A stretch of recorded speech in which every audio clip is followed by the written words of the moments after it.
Mum, seeing your daughter and your granddaughter be hacked and stalked and at risk for 5 years hasn't been easy. But can I ask you what has been one of the scariest moments for you? The scariest moment for me is when I thought my daughter and my granddaughter were dead. I was staying at Tina's one night and I was on the sofa and I was sleeping on the sofa and I woke up about 2 o'clock in the morning, 2:30, and I heard the front door open. Now I know it was the front door because she's got bells and shells and everything on so that we're all aware when the front door is opened. And I thought, what's Tina doing coming in or going out at this hour of the day? Now, I lay there for a while and I saw a shadow go past the end of the sofa that I was sleeping on. The reason I saw the shadow is because I was directly opposite a room that had a light on, so that we left the light on, so if I had to get up in the night I would be able to see where I was going. The shadow went past and then it was gone. I lay there for a while and I had a really uneasy feeling. So I got up and I went to the end of the sofa which looked out down the passage, and the front door was wide open. It's 2:30 in the morning. I thought, what the? So I went up the passage, went through the door, looked down the veranda. Tina's not sitting in her chair where she usually sits. I went out the front of the house. I looked around, nothing. It's a still clear night. I thought, this is really strange. I went back in. Tina's door was closed when she goes to bed, and it wasn't closed. It was open. Her fan was off. She never ever sleeps or goes into any room without a fan being on.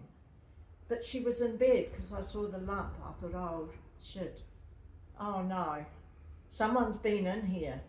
So I went up to her and I shook her, and and she went, oh, thank Christ she's alive. What did you think at the time? I thought you were dead. I thought someone had come in and bloody stabbed you because of all of the shit that's been going on. So once I knew that she was alive, I put a fan on and went out, but then I went straight to my granddaughter's door. That was open. That shouldn't have been open. I went in there and she was fine too. That was the scariest moment. Somebody had been in our house. I heard them come in, had been in our house and had been into her bed and had stood over her. Don't tell me that ain't scary. That is so scary. And how many times have you seen open doors to my house in all the homes that I've lived in when you've returned home with me over the past few years? Countless. Tends to be somewhat of a sign. Or so with animals and dead animals in the front. So what happened in the morning is we called the police. Now, the police came over several hours later. Can you tell me what response you got from the police? The police came over. I think there was 2 or 3 of them.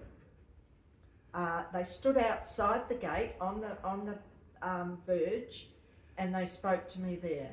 And they over the fence? Over the fence. They never came in. They never asked to come in. They didn't go look through the house? They didn't look through the house. They didn't come into the property at all. And did you ask to make a police report? I said, well, I need to make a police report because somebody has entered our house, and she asked me to go through it with her, and I told her, and nothing was done. I have never made a statement for the police. So have the police approached you in regards to making a statement in relation to that?